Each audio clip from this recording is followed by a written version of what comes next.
It all started on an ordinary evening, or at least that's what I told myself at the time. The air in the house was calm, yet I couldn't shake the strange undercurrent that seemed to hum just beneath the surface. My husband, as usual, was buried in his work, barely looking up from his laptop when I asked about his day. The dinners, the conversations, they had all become so routine, so lifeless.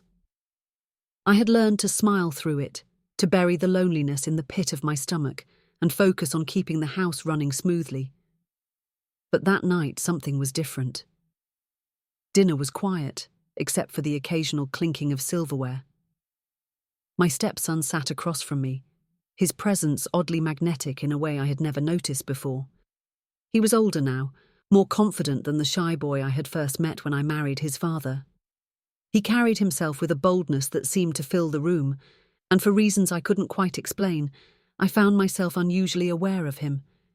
Every now and then I'd catch his eyes on me, lingering, questioning. I tried to brush it off as my imagination, but the way his gaze seemed to pierce right through me was impossible to ignore. At one point during dinner, he leaned forward, his voice breaking through the monotony of clinking forks and knives. "You know, Dad's lucky," he said, his words casual but pointed. "Not everyone ages as gracefully as you." The compliment was unexpected, disarming. I felt the heat rise to my cheeks as I glanced at my husband, waiting for him to say something, anything. But he didn't even look up from his plate, mumbling something about passing the salt. The silence that followed felt heavier than the words themselves. My stepson's comment hung in the air, and for a brief moment I felt exposed, as though he could see right through the carefully constructed facade I wore every day. After dinner, as I stood in the kitchen washing dishes, I tried to shake the lingering unease. It was just a compliment, I told myself, nothing more. But even as I tried to convince myself of that, I couldn't help but feel the weight of his words. The sound of footsteps behind me pulled me from my thoughts. "Need a hand?" His voice was calm, almost too calm, and when I turned around, there he was, standing close, closer than he needed to be. His presence was unsettling, yet oddly comforting, as though he knew something I didn't. I hesitated for a moment before nodding. "Sure, you can dry," I said, handing him a towel and hoping the task would diffuse the tension. But the air between us felt charged, every move amplified by the silence of the empty kitchen. As he reached past me for a plate, his arm brushed against mine, and I froze. It was such a small thing, an accidental touch, but it felt deliberate, intentional. My heart raced, my mind scrambling for something to say, something to break the moment. "You should get back to the others," I finally managed, my voice shaky. His response was calm, almost teasing. "Maybe I like it better here." His words lingered, daring me to acknowledge the unspoken tension between us. I felt a mix of emotions, confusion, guilt, and something else I couldn't quite put into words. Before I could respond, he stepped back, his eyes meeting mine with a look that felt like a challenge. "Good night, stepmom," he said softly, the corners of his mouth curling into a small, knowing smile. And just like that, he was gone, leaving me alone with a storm of thoughts I wasn't ready to face. Later that night, I found myself sitting alone in the living room, the dim glow of the table lamp casting long shadows on the walls. My husband had retreated to his office, as he often did, muttering something about an early meeting the next day. It didn't bother me anymore, not the way it used to. I had grown used to the silence between us, the unspoken agreement that we were little more than roommates sharing a house. Yet tonight, the silence felt heavier, almost suffocating. I couldn't stop replaying the dinner conversation in my mind, his words, his tone, the way his eyes lingered just a little too long. I tried to distract myself by flipping through a magazine, but the words blurred together, my thoughts too scattered to focus. What did he mean by that comment? Was I reading too much into it? The logical part of me wanted to dismiss it as nothing more than casual banter, but deep down I knew it wasn't that simple.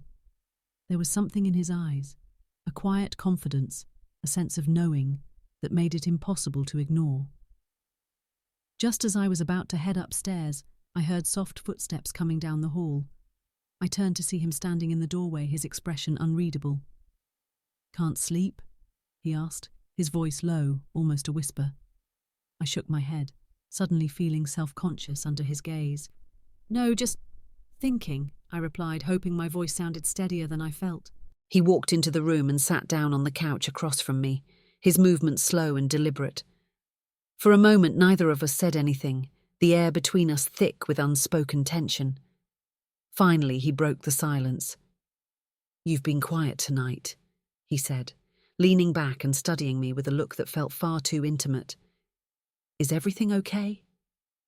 I hesitated, unsure how to respond. "Of course," I said, forcing a smile. "Why wouldn't it be?" His lips curved into a small, knowing smile, and he leaned forward, resting his elbows on his knees. "I don't know," he said slowly, his eyes locked on mine. "You tell me." There it was again. That look, that tone, that quiet challenge that made my pulse quicken despite myself. I looked away, pretending to straighten the stack of magazines on the coffee table. "You're imagining things," I said, trying to keep my voice light. "It's been a long day, that's all."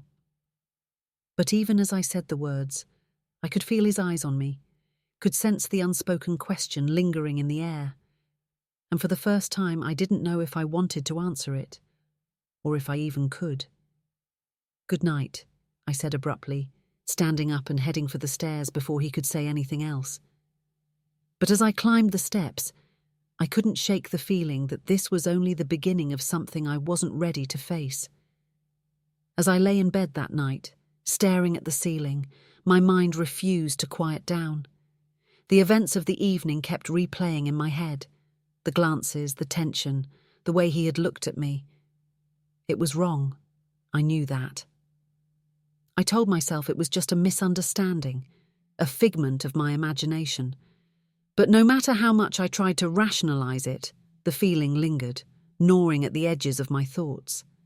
I heard the faint creak of the stairs, the sound so soft it almost felt like a dream. My heart skipped a beat.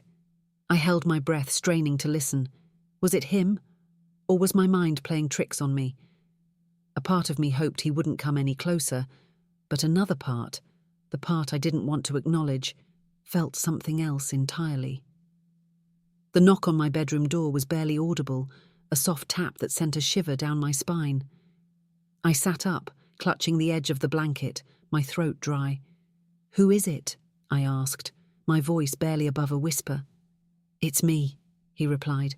His voice was calm, almost soothing, but it carried an undercurrent of something I couldn't place. I hesitated, torn between telling him to leave and opening the door. Before I could decide, the door creaked open slightly, and he stood there, framed by the dim hallway light. "I didn't mean to wake you," he said, his tone careful, measured. "But I thought we should talk." "About what?" I asked, trying to keep my voice steady. He stepped inside, closing the door softly behind him. "About earlier," he said, his eyes meeting mine. "I feel like I might have made you uncomfortable." I swallowed hard, unsure of how to respond. "It's fine," I said quickly. "You don't need to apologize." He took a step closer, his movements slow and deliberate. "But I do," he insisted. "The last thing I want is for you to think I don't respect you." His words caught me off guard, and for a moment I didn't know what to say. There was a sincerity in his voice that made it hard to look away. "I don't think that," I finally said, my voice soft. Silence filled the room, heavy and charged. He stood there, his gaze unwavering, and I felt the weight of the moment pressing down on me.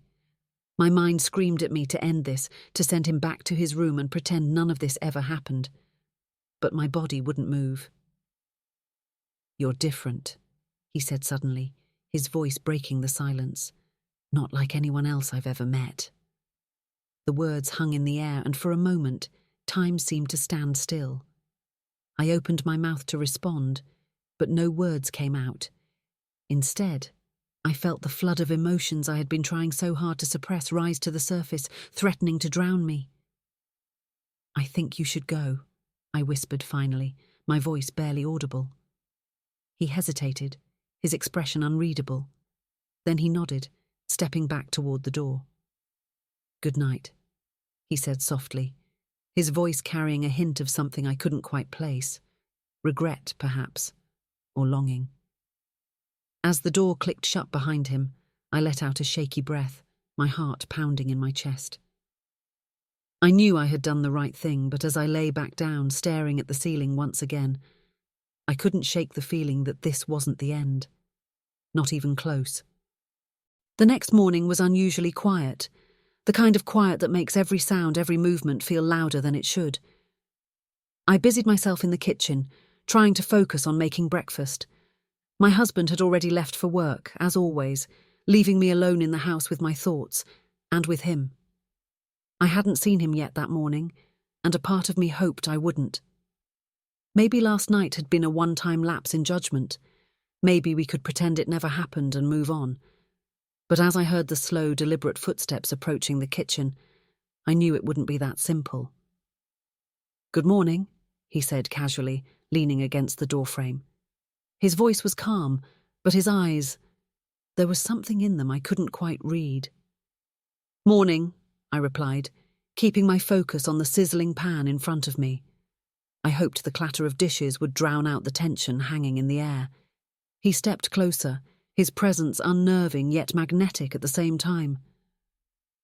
"About last night," he started, his voice quieter now.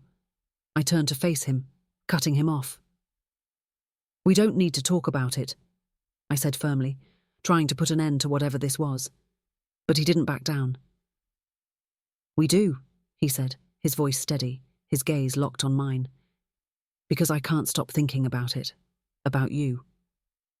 The words hit me like a tidal wave, leaving me momentarily speechless. I opened my mouth to respond, but he stepped closer, his presence overwhelming. "You're the one who's always here," he continued, his voice filled with a quiet intensity. "You're the one who actually sees me, listens to me. It's more than just this." I took a step back, my heart pounding in my chest. "You need to stop," I said, my voice trembling. "Why?" he challenged, his eyes searching mine. "Because it's wrong? Or because you feel it too?" The question hung in the air, and for a moment I didn't know how to answer. My mind screamed at me to shut this down, to walk away, to do anything but stand there frozen in place. But the truth was, a part of me wasn't sure. "Go to your room," I said finally, my voice barely above a whisper. "We're not having this conversation." For a moment he didn't move, his eyes searching mine for something. An answer, a sign, anything. Then, slowly, he nodded and turned to leave, his movements slow and deliberate. But just as he reached the doorway, he stopped. "I'm not giving up," he said quietly, his voice carrying a weight that sent a shiver down my spine. And then he was gone, leaving me alone with a storm of emotions I wasn't ready to face. That evening, the house was eerily still. I sat on the couch, staring at my phone, trying to distract myself with meaningless scrolling. But no matter how hard I tried, I couldn't shake the memory of his words, his gaze, the quiet determination in his voice. The sound of a message notification pulled me out of my thoughts. My heart sank when I saw his name on the screen. "We need to talk. Tomorrow." I stared at the message, my hands trembling. I knew I should delete it, ignore it, pretend it didn't exist. But I couldn't. The words seemed to pull me in, daring me to respond. Before I could decide what to do, I heard the faint creak of footsteps coming down the stairs. My heart raced as the sound grew closer, each step sending a jolt of panic and anticipation through me. The footsteps stopped outside the living room door. I held my breath, my pulse pounding in my ears. And then, slowly, the door began to open. The screen fades to black, leaving the audience with a single lingering question. What happens next?